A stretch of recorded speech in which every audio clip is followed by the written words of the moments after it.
दोस्तों आज हम लोग पढ़ेंगे प्रायद्वीपीय भारत से निकलकर अरब सागर में गिरने वाली नदियों के बारे में। तो अरब सागर में प्रायद्वीपीय क्षेत्र से निकलने वाली कई नदियां हैं जो अरब सागर में गिरती हैं, जिनमें से ज़्यादातर नदियां पश्चिमी घाट के पश्चिमी ढलान से निकलकर और बहते हुए अरब सागर में गिर जाती हैं। चलिए दोस्तों, इसको चित्र के माध्यम से हम लोग समझेंगे कि वो कौन कौन सी नदियां हैं जो प्रायद्वीप भारत से निकलती हैं और अरब सागर में गिर जाती हैं। तो सबसे पहले हम लोग देखेंगे पश्चिमी घाट के बारे में कि पश्चिमी घाट कहाँ पर स्थित है। तो आपको पता है कि यहाँ पर एक नदी है और इस नदी का नाम है ताप्ती नदी। ताप्ती नदी और ताप्ती नदी के मुहाने के दक्षिणी भाग से एक भ्रंश घाटी है जो ऐसे करके दक्षिण की तरफ चली जाती है और यही भ्रंश घाटी पश्चिमी घाट कहलाता है। क्या कहलाता है? पश्चिमी घाट कहलाता है। तो पश्चिमी घाट से दो तरीके के ढलान आपको मिलते हैं, एक पूर्वी ढलान और दूसरा पश्चिमी ढलान। तो पश्चिमी घाट का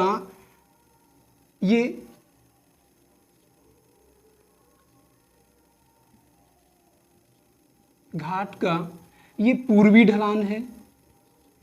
तो पूर्वी ढलान से कई सारी नदियां निकलकर, चूंकि बंगाल की खाड़ी की तरफ है, तो ये नदियां एक तरीके से ढाल का अनुसरण करती हैं। इसीलिए यहाँ की नदियां जो पश्चिमी घाट के पूर्वी ढलान पे हैं तो इनको अनुवर्ती नदी कहते हैं। क्या कहते हैं? अनुवर्ती नदी। और ये इन नदियों के बारे में हम लोगों ने पिछली क्लास में पढ़ लिया है। अनुवर्ती क्यों कहते हैं? क्योंकि इन पहाड़ियों के ढाल का अनुसरण करती हैं और इसीलिए इनको क्या कहते हैं? अनुवर्ती नदियाँ। और पश्चिमी घाट के पूर्वी ढलान से निकलकर बंगाल की खाड़ी में गिर जाती हैं। लेकिन आज का जो हमारा टॉपिक है वो है अरब सागर में गिरने वाली नदियों के बारे में। अर्थात ये अरब सागर है और यहाँ पर कौन कौन सी नदियाँ गिरती हैं। तो आप देखते हैं कि पश्चिमी घाट का जो पश्चिमी ढलान है, यानी इधर वाला ये जो ढलान है, और ये कहलाता है पश्चिमी घाट का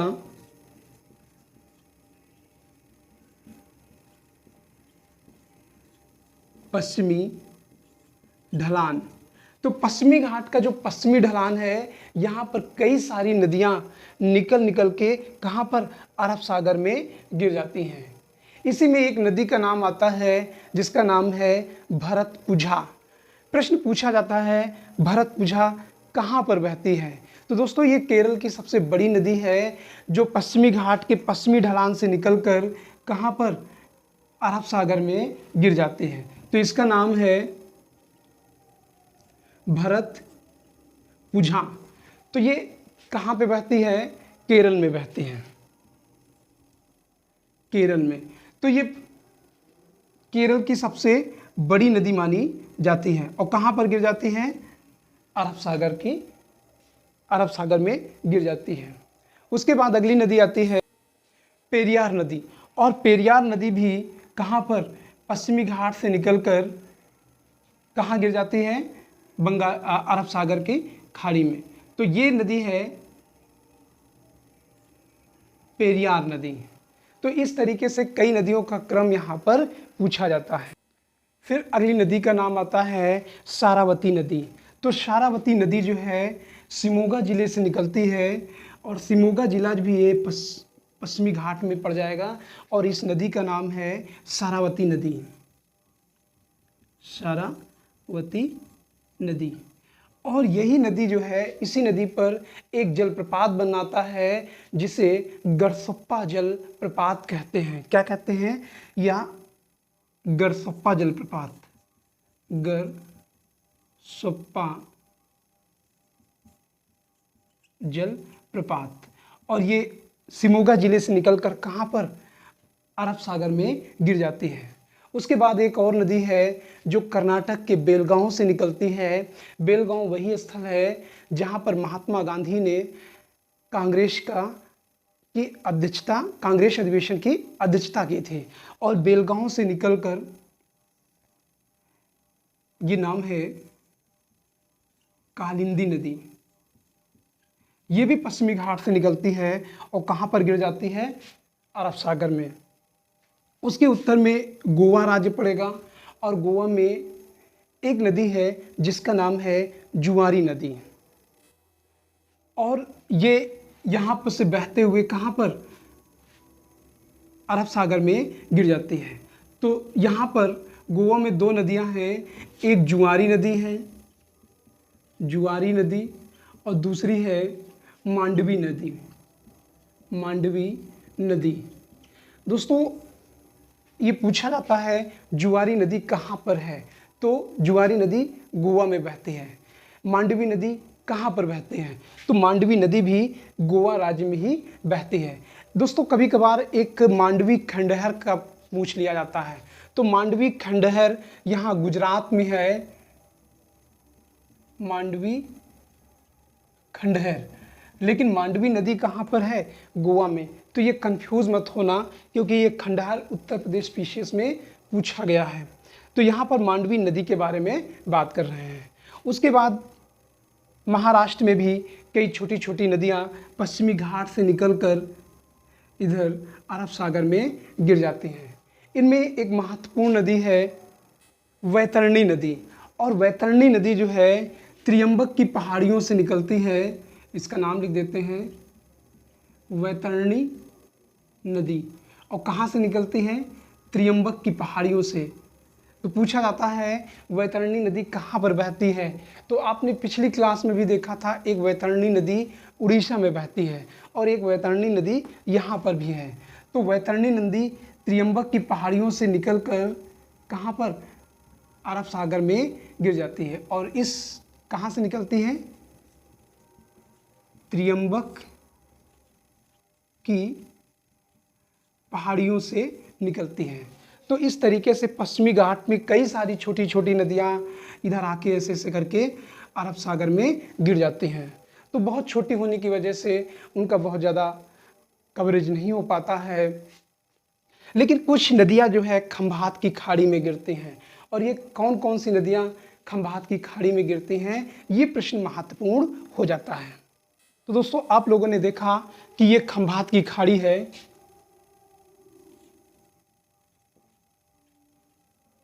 खंभात की खाड़ी। तो खंभात की खाड़ी में कई नदियां आकर गिरती हैं, जिनमें से एक नदी है ताप्ती नदी, जो सतपुड़ा पर्वतमाला के दक्षिण से निकलकर कई राज्यों से होते हुए मध्य प्रदेश, महाराष्ट्र और गुजरात होते हुए, तो ये पूछा जाता है कितने राज्यों में बहती है। तो पहले मध्य प्रदेश से निकलती है, फिर महाराष्ट्र पहुंचती है और फिर गुजरात में। तो 3 राज्यों से होते हुए गुजरात में ये खंभात की खाड़ी में गिर जाती है। कौन सी नदी है? ये ताप्ती नदी है। और ताप्ती नदी अपने मुहाने पर भ्रंश घाटी बनाती है, क्योंकि यहाँ पर मिट्टी का कटाव बहुत ज़्यादा होता है। तो मुहाना में नदी चारों तरफ फैलने के बजाय एक चौड़ी धार बना लेती है, और यही क्या कहलाती है? भ्रंश घाटी। तो प्रश्न पूछा जाता है कौन सी नदियाँ भ्रंश घाटी का निर्माण करती हैं? तो ताप्ती नदी जो है ये भ्रंश घाटी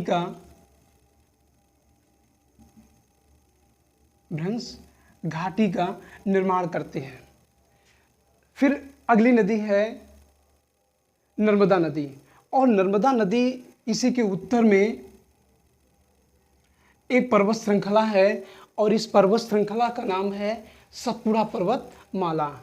तो सतपुड़ा पर्वतमाला ये यहाँ पर ऐसे ऐसे है, इस तरीके से। तो सतपुड़ा पर्वतमाला का ये पार्ट है अमरकंटक, और अमरकंटक से एक नदी निकलती है जिसका नाम है नर्मदा नदी। तो नर्मदा नदी जो है यहाँ से निकलकर जबलपुर होते हुए, पूछा जाता है कि नर्मदा नदी के किनारे कौन सा प्रमुख शहर बसा हुआ है? तो ये नदी है नर्मदा, और यहाँ पर ही स्थित है जबलपुर। जबलपुर, तो जबलपुर के पास ये एक बड़े जलप्रपात का निर्माण करती है जिसे धुआंधार जलप्रपात कहते हैं। तो प्रश्न पूछा जाता है धुआंधार जलप्रपात किस नदी पर है? तो धुआंधार जलप्रपात जो है नर्मदा नदी पर, धुआंधार जलप्रपात नर्मदा नदी पर ही स्थित है। और फिर ये नदी जो है कई राज्यों से बहते हुए कहाँ पर? खंभात की खाड़ी में गिर जाती है। तो ये इसका जो बहाव है वो छत्तीसगढ़ के पास अमरकंटक से निकलती है और मध्य प्रदेश, छत्तीसगढ़ और गुजरात से बहती हुई कहाँ पर? खंभात की खाड़ी में गिर जाती है। और ये नदी भी अपने मुहाने पर क्या बनाती है? भ्रंश घाटी बनाती है। और मुहाने के पास ही एक द्वीप खंभात की खाड़ी में स्थित है नर्मदा नदी पर, और इस द्वीप का नाम है खादिया बेट। पूछा जाता है खादिया बेट द्वीप जो है किस नदी के किनारे स्थित है या मुहाने पर स्थित है? तो नर्मदा नदी के मुहाने पर स्थित है। जबकि ताप्ती नदी के मुहाने पर जो बेट स्थित है उसको आलिया बेट बोलते हैं, आलिया बेट। तो प्रश्न पूछा जाता है आलिया बेट किस नदी के किनारे स्थित है? तो आलिया बेट जो है ताप्ती नदी के मुहाने पर कह सकते हैं, और यहीं पर गुजरात का प्रमुख शहर ताप्ती नदी के किनारे सूरत बसा हुआ है। तो प्रश्न पूछा जाता है सूरत कहाँ पर बसा हुआ है? तो सूरत जो है इसी नदी के किनारे बसा हुआ है। तो नर्मदा नदी के में ही एक सरदार सरोवर बांध का निर्माण किया गया है, और ये कहाँ पर है? सरदार सरोवर बांध। तो पूछा जाता है सरदार सरोवर बांध किस नदी पर है? तो नर्मदा नदी पर स्थित है। उसके बाद हम देखते हैं कि खंभात की खाड़ी में और कई नदियां आकर गिरती हैं, जिनमें से एक नदी है माही नदी। माही नदी अरावली पर्वतमाला के दक्षिण से निकलती है। ये यहाँ पर एक पर्वत श्रृंखला है और इसका नाम है अरावली पर्वतमाला। तो अरावली के दक्षिण से एक नदी निकलती है और इस नदी का नाम है माही नदी, और आके ये जो है खंभात की खाड़ी में आके गिर जाती है। इस नदी का नाम है माही नदी।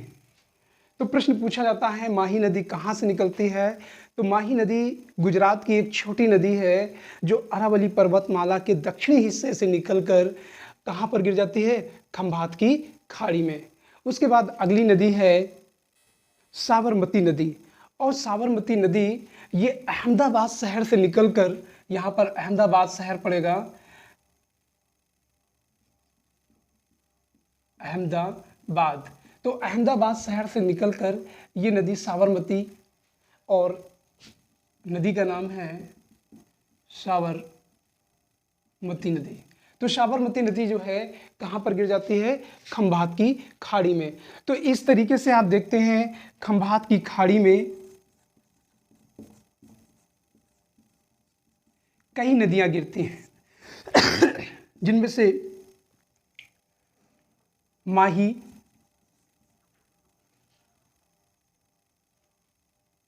नर्मदा, ताप्ती और साबरमती।